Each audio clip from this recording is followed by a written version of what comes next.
Como você tem vivido a sua fé? Bem morna ou quente como fogo? A depender da resposta, você está rejeitando o céu ou está rejeitando o mundo. Mas eu sei, e você sabe, que os mornos não herdarão o reino dos céus.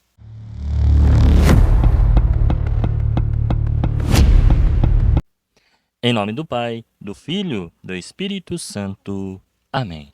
Prezados irmãos e irmãs, que a graça e a paz de nosso Senhor Jesus Cristo e a fé de nossa mãe estejam conosco. É com grande alegria que abrimos as Sagradas Escrituras neste sábado, através da liturgia da Santa Igreja, para refletir sobre a figura do profeta, a missão e a sua relevância para a nossa fé.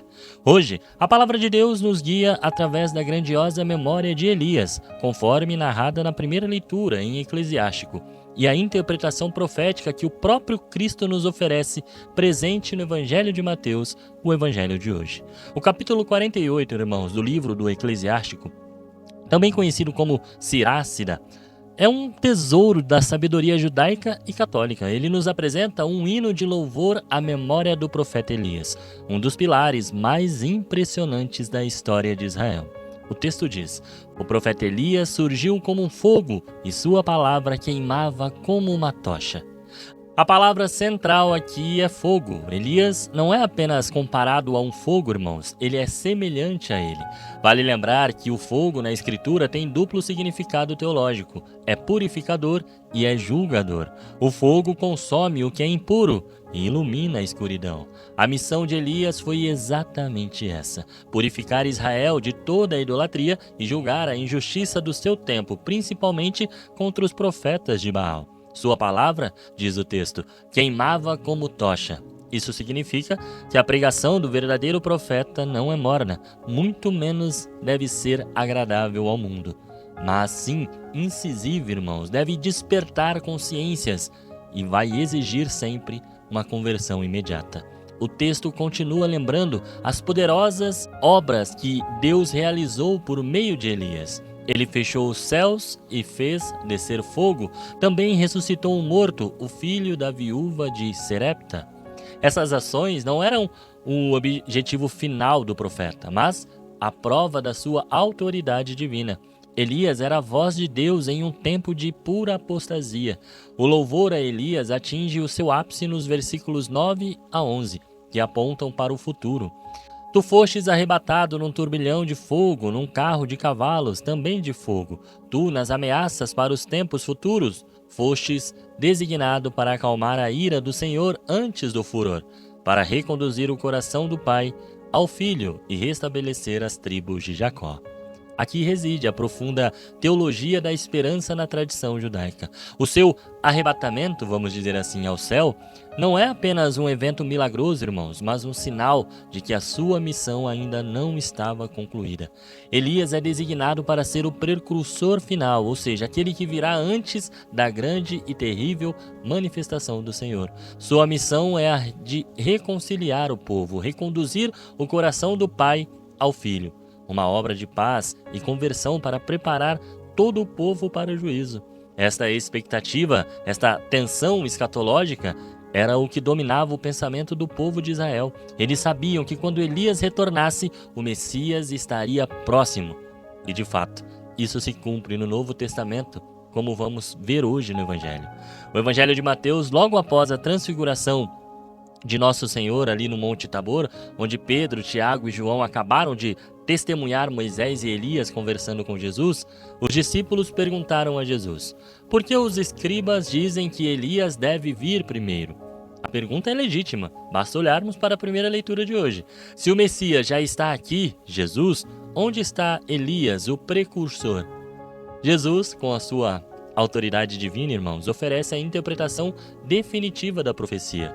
Jesus respondeu: Elias de fato virá e colocará tudo em ordem. Eu, porém, vos digo, Elias já veio e não o reconheceram, mas fizeram com ele tudo o que quiseram. Assim também o Filho do Homem irá sofrer por causa deles.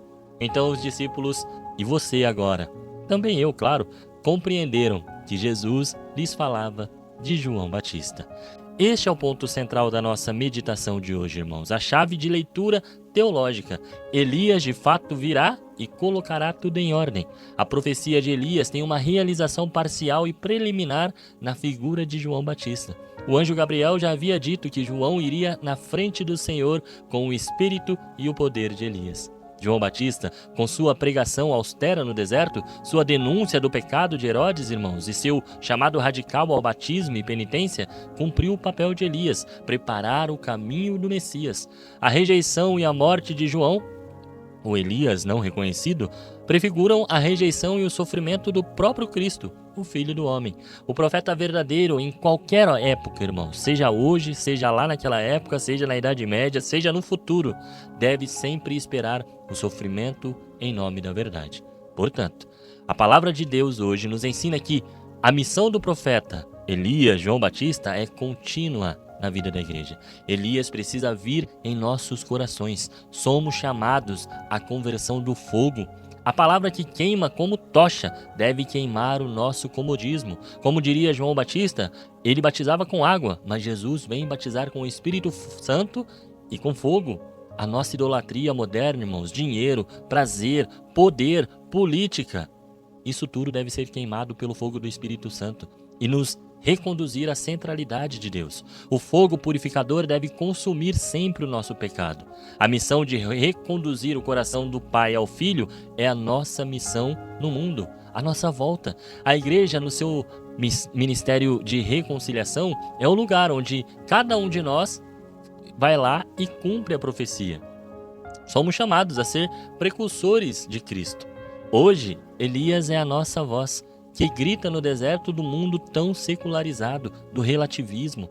Você é o Elias hoje, irmãos. Você é o Elias que, pela fidelidade e coerência, prepara o caminho do Senhor em sua casa, em seu local de trabalho, ou não? Você é o Elias que, com sua palavra e testemunho, denuncia a injustiça e aponta para aquele que batiza com o Espírito Santo e com fogo, ou não? O advento de Cristo já aconteceu na história. Não à toa estamos nos preparando para o Natal. E ele acontecerá na sua glória, na parousia, na segunda volta do nosso Senhor.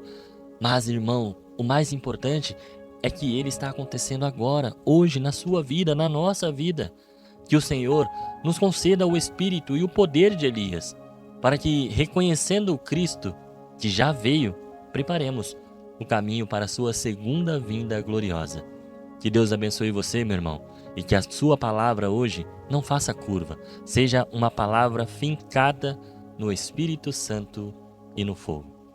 Até amanhã, se esse mesmo Deus me permitir. Senhor, estivemos aqui reunidos por amor a Jesus Cristo, em nome do Pai, do Filho, do Espírito Santo. Amém.